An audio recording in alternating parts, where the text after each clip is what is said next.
I recommend starting with one channel as you're starting out. Pick which one that you want to focus on, whether it be cold calling, direct mail, texting, PPC, SEO, whatever that one channel is.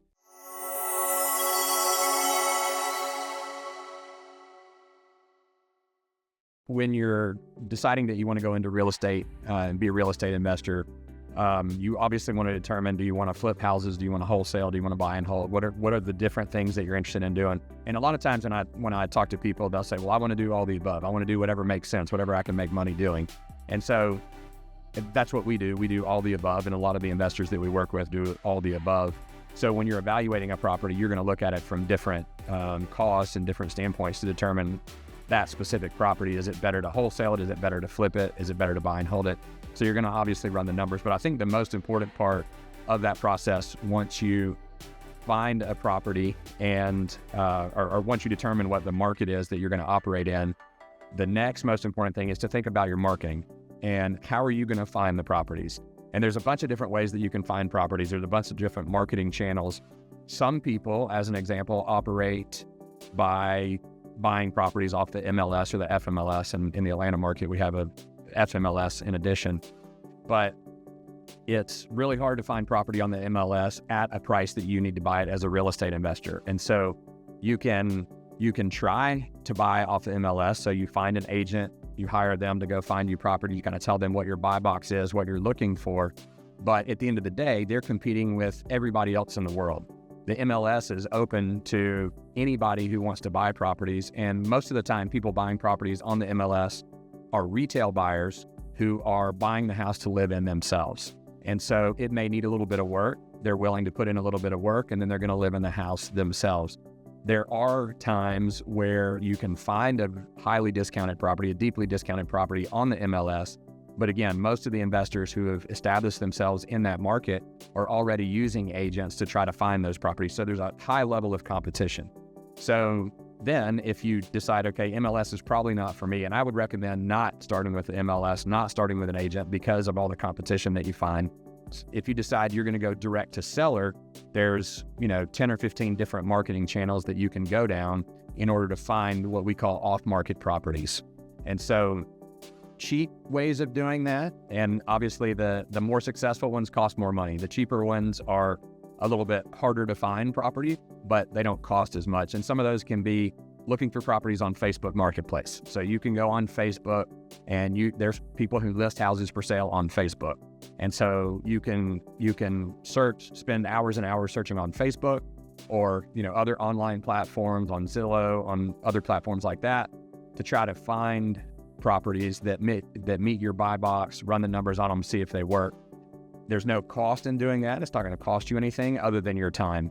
But again, there's a lot of people going down the Facebook path. There's a lot of people trying to buy off of Zillow. So some of the more established investors already doing those things to try to find properties.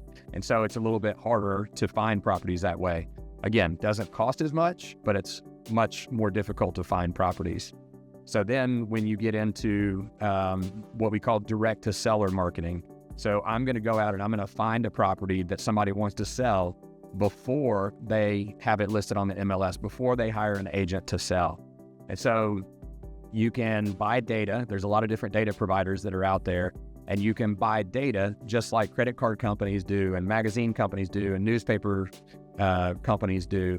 And so as an example, in Atlanta, there's in the metro Atlanta area, there's 4 million properties, 4 million roughly houses in the metro Atlanta market. And so we can go out and buy data that gives us all of the information we need to market to those people. And so it will give us the person's name that owns the property, how long they've owned the property, what they bought the property for. You can then take that data and skip trace it. And skip tracing is when you use a company, you upload a list of properties and sellers or homeowners' names, whoever owns the property, and it will pull phone numbers in for that particular property. So it'll pull in any related person who has been related to that property. It'll bring their phone number in and give you a list of all the phone numbers. So once you buy that data, then there's multiple different ways that you can market to that data. So some of the things when we're buying data that we're looking at, we want to find sellers who have a reason to sell. They're motivated to sell. They want to sell their property for some reason. And that could be something as easy as they're getting older and they don't want the property anymore, so they're just looking to sell it to get out from under it. We do high equity. So what that means is that somebody has either put down a lot of money when they bought the house, or they've owned the house for 20 years and they've paid the note down a lot. So what they owe for the property and what the property is worth, there's a big gap. There's a lot of equity in there. And so we can market to those people, and they may be willing to sell at a price below retail value because they have a lot of equity in it. And then the people that we're really targeting are the people who are motivated because of some trouble, some financial problems. They inherited a house from someone who passed away and it hasn't been taken care of. They don't have the money or the time to do the rehab themselves, to sell it at full retail value. So we're going to find those people who have not paid their taxes on the property in a year or 2 years. They're behind on their tax payments. So that signifies that there's probably a financial burden there. Or what we call probate, which is where someone has passed away and they have left the property to somebody else. So we can market to those people. We can pull data for people who have just inherited a property, and then we'll reach out to them in some marketing channel, whether it's direct mail or cold calling or texting or PPC, whatever the case may be, whatever avenue we want to go down to market to them. So once we have the data and we've pulled the data according to the price point that we're interested in, the motivation that we're interested in, have they recently gone through a divorce? Is there a lien on the property for some reason? We'll pull all of that data down, and then we'll say, okay, do we want to send direct mail to them? And direct mail, you can send postcards, you can send letters. There's a lot of different types of direct mail. But basically what you're going to do is you're going to send mail to those people's home address, not necessarily the property address, because they may own the property, but they don't live in the property. It's a rental for them, as an example. And so you'll have their home address. You'll send direct mail to them that says, hey, we're buying houses in your neighborhood. We're interested in buying this property. Would you be interested in selling it? If you are interested, please give us a call at this number. So that's the direct mail path. It's historically been one of the best ways to find properties. It kind of goes up and down depending on the market, but historically, it's one of the top ways to get properties off market. There is obviously a financial cost to doing that. And what I always tell people is consistency is key in any type of marketing. And in direct mail, it's the same thing. If you send postcards to these people one time, they're likely going to take the postcard and throw it in the trash, even if they have a motivation to sell, because they're probably getting postcards from a lot of other investors as well. And so if you have a budget, your marketing budget, let's just say that you decide you want to spend $10,000 on marketing. Rather than dropping $10,000 worth of postcards today, I would rather you take that $10,000 and split it up into 4 weeks. So let's drop $2,500 a week for the next 4 weeks. And that way there's some consistency with your direct mail. You're doing it on a regular basis again and again and again. Or do, $5,000 this month, $5,000 next month, so that you're continuing to mail the same people again and again and again. And, there's a lot of studies out there that show marketing in general, whether it's for real estate or other things, it's about the consistency. It's about finding the seller at the point where they're ready to sell. So you might send them a postcard today and they're not ready to sell. Well, 2 months down the road or 6 months down the road, there's been an event that's caused them to now want to sell. They want to get some of the cash back. They have equity in that property and they're ready to sell it now. So being consistent with whatever marketing channel you're doing is a huge key to success. There's marketing. We do cold calling is another way for marketing. So when you buy that data, you skip trace it, you get the people's phone numbers, and then you can upload those phone numbers you can do it on your cell phone if you were calling them yourself. But there's a lot of different software programs, outbound calling software programs out there that you can use, where you can have the software constantly dialing these people that you've uploaded their numbers. And when someone answers, it connects you to that person, and then you can have a conversation with them. Hey, we're looking to buy a property in your neighborhood, and I just wanted to check with you and see if you might be interested in selling your property at 123 Main Street. So cold calling is another avenue for marketing. We do texting as well, so SMS messaging. So it's interesting that people, and if you think through this, people respond to different types of marketing depending on their lifestyle and their age, their demographic. So there's some people, especially an older generation, who didn't grow up with cell phones, and they're not comfortable with texting, and they're not comfortable with taking calls that they don't know the phone number. And so the best way to hit them is through direct mail, because they're going to open their mail, they're going to look at the mail, they're going to read it, and if they want to sell, hopefully they'll reach out to you. There's other people, and the younger generation especially, who grew up with cell phones, who grew up with technology.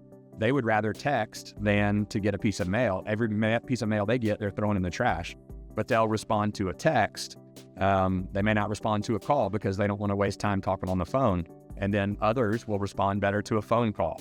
They would rather talk to someone on the phone and know that it's a live person and know that it's a real person and not a scam. So they're not going to respond to direct mail because they don't know the person. They're not going to respond to a text because they think that's informal.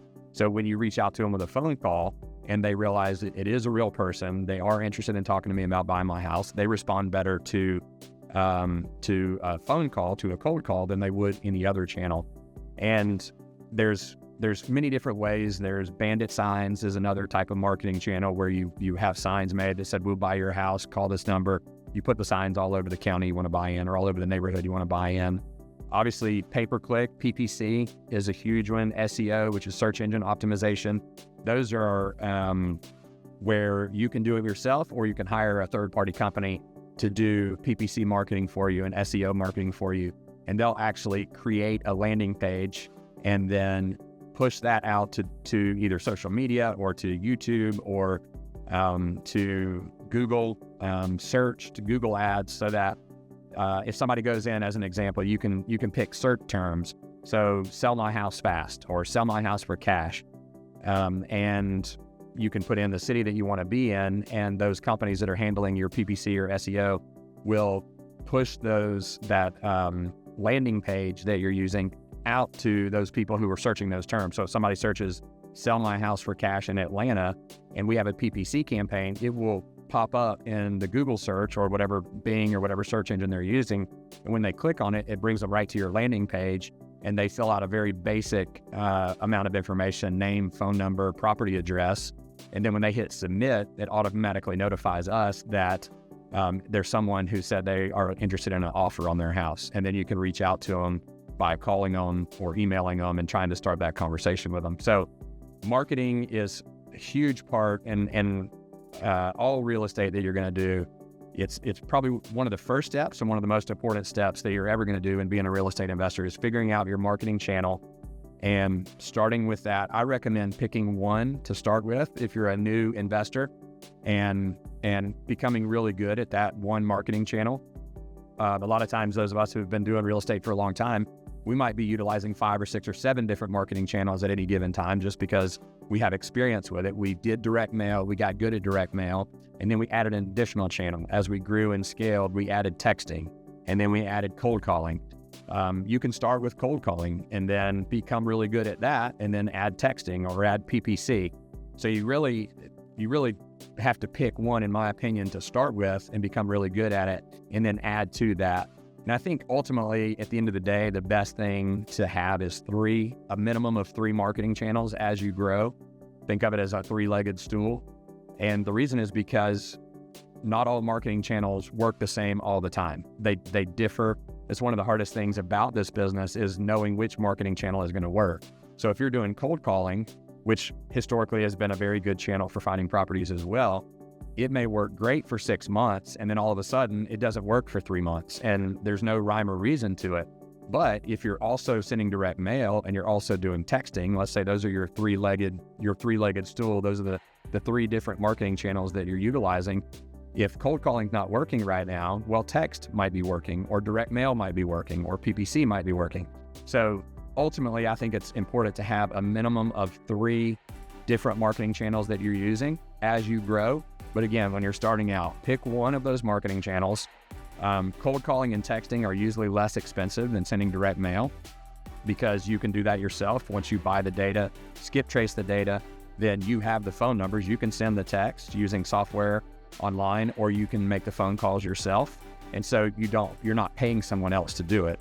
As you close a few deals and you have some money, then you can hire other people to do cold calling, and you can hire other people to do texting. And both of those channels are traditionally less expensive than going the direct mail route. So I recommend starting with one channel as you're starting out, pick which one that you want to focus on, whether it be cold calling, direct mail, texting, PPC, SEO, whatever that one channel is, and invest your marketing budget into that one channel. Learn that channel, become really good at it, and more importantly, make some money from doing that. And then you can start looking at other channels as you grow and scale.